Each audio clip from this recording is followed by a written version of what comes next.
Morning, everybody. The October 3, 2017 School Land Board meeting will now come to order. The first item on the agenda is the approval of the minutes from our last meeting on September 5th, 2017. I believe 2 board members were present at the time, and assuming no questions, comments, or concerns from myself and my fellow board member, I can entertain a motion in a second to confirm said minutes. I move to approve. I'll go ahead and second. Motion is made, seconded, and carried unanimously to approve the minutes. Next item on the agenda is approval of the consent agenda as posted. And after all members of the board have had a chance to review, and assuming no questions or comments, I could entertain a motion to confirm the consent agenda as posted. A motion. I'll second. Motion is made, seconded, and carried unanimously to approve the consent agenda as posted.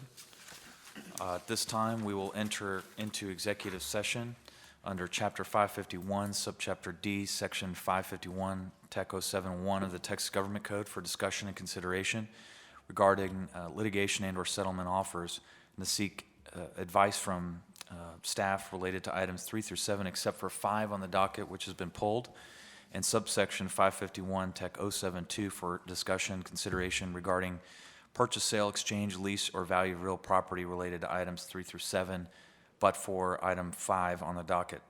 After this session, board will reconvene in open session to complete the docket.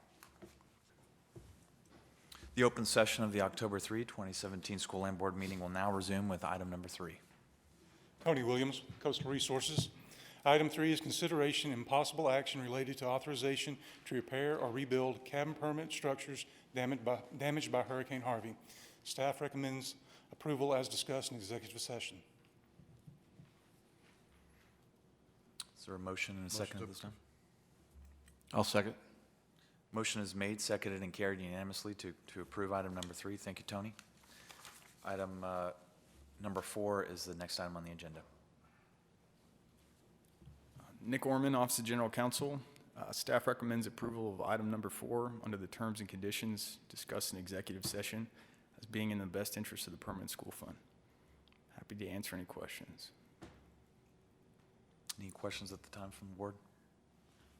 So motion to approve. I'll second. Motion is made, seconded, and carries unanimously to approve item number 4. Item number 5 has been pulled from the agenda, so next item on the agenda is number 6 as stated. David Wells, Asset Management. Item number 6 is consideration and possible action on permanent school fund land associated with file numbers 155129 and 155219, Harris County, Texas. Staff recommends approval of docket item 6 as per the terms discussed in executive session. Any questions from the board? Motion to approve. I'll second. Motion is made, seconded, and carried unanimously to approve item number 6. And final item on the agenda is number 7. Mr. Burciaga will abstain from the vote. Thank you, Mr. Chairman. Members, for the record, Rusty Martin, Chief Investment Officer. Approval of this agenda item would constitute your approval of a co-investment by the General Land Office on behalf of the Permanent School Fund alongside ArcLight Energy Partners Fund 6 LP through a newly created co-investment structure called Capital Co-Investments 15 LLC. The IAC recommends that that the GLO co-invest $125 million alongside AEP Fund 6 through Capital Co-Investments 15 LLC.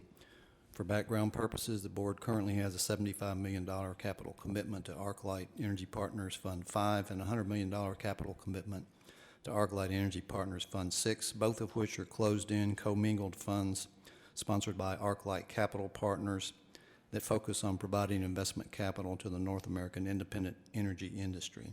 In addition, the board has a $60 million capital commitment to a U.S. midstream co-investment alongside Fund 6 through Capital Co-Investments 7 LLC.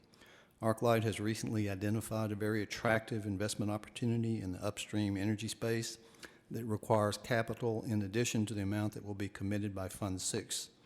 Therefore, it has selected a group of potential co-investment partners from within the pool of Fund 6 limited partners to participate in this transaction. ArcLight representatives initially presented details of the proposed co-investment to GLO Investment Management staff in late August of this year, and then furnished comprehensive due diligence materials to staff and to the Townsend Group for review and analysis. 2 comprehensive due diligence calls were later held with ArcLight on September 21st through 22nd. After those calls, investment management staff discussed the proposed co-investment with W.D. Von Gotten and Associates, a premier oil and gas consultant located in Houston. ArcLight representatives then made a detailed presentation to the IAC and to Townsend on September 25th of this year. In conjunction with this review and analysis, investment management staff and the IAC have determined that the proposed co-investment fits within the framework of the TexGlo PSF Real Assets Investment Policy Statement and is in the best interest of the Permanent School Fund. Therefore, the IAC recommends that the School Land Board approve an investment of $125 million in the proposed transaction alongside AEP Fund 6 through Capital Co-Investments 15 LLC, and I'm happy to answer any questions. Any questions at this time? I'll go ahead and move to approve the recommendation. I'll second. Motion is made, seconded, and carries unanimously to approve item number 7. Thank you, Rusty. Thank you, Mr. Chairman. And there being no further business before the board, meeting is hereby adjourned.